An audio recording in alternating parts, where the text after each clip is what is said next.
ನಮಸ್ಕಾರ. ನಾನು ಡಾಕ್ಟರ್ ದೀಪಕ್ ಬಿದ್ದೆ, ನಿಮ್ಮ ಆಯುರ್ವೇದ ತಜ್ಞ. ಹಿಂದಿನ ವಿಡಿಯೋದಲ್ಲಿ ನಾನು ಅಸಾತ್ಮ್ಯ ಆಹಾರ, ವಿರುದ್ಧಾಹಾರ ಹಾಗೂ ಆಮ ಎನ್ನುವುದರ ಬಗ್ಗೆ ನಾನು ತಿಳಿಸಿಕೊಟ್ಟಿದ್ದೇನೆ. ಇವುಗಳಿಂದ ರಕ್ತ, ಪಿತ್ತ ಹಾಗೂ ಕಫ ದೋಷಗಳು ವೃದ್ಧಿಯಾಗುತ್ತವೆ. ಇವುಗಳಿಗೋಸ್ಕರ ನಾವು ಪಂಚಕರ್ಮವನ್ನು ಮಾಡುತ್ತೇವೆ. ಹಾಗೂ ಮೊದಲನೇದಾಗಿ ಲಂಘನ, ದೀಪನ, ಪಾಚನ ಎನ್ನುವ ಕ್ರಿಯೆ ಉಂಟು.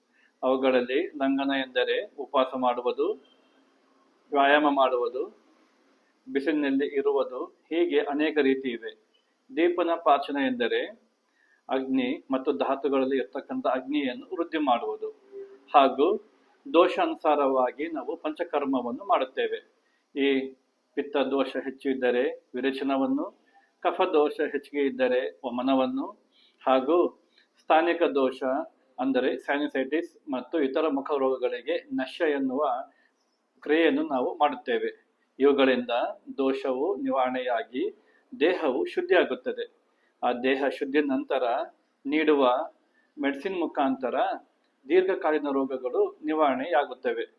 ಅವುಗಳಲ್ಲಿ ಮುಖ್ಯವಾಗಿ ನಾವು ನಮ್ಮ ಕ್ಲಿನಿಕ್ನಲ್ಲಿ ನೀಡಿರುವ ಚಿಕಿತ್ಸೆಯ ಮಾಹಿತಿಯನ್ನು ಸಹ ನಾನು ನಿಮಗೆ ತಿಳಿಸುತ್ತೇನೆ. ಅದಕ್ಕಾಗಿ ನನ್ನ ಈ ವಿಡಿಯೋವನ್ನು ಲೈಕ್ ಮಾಡಿ, ಶೇರ್ ಮಾಡಿ, ಸಬ್ಸ್ಕ್ರೈಬ್ ಮಾಡಿ. ಧನ್ಯವಾದಗಳು. ನಮಸ್ಕಾರ.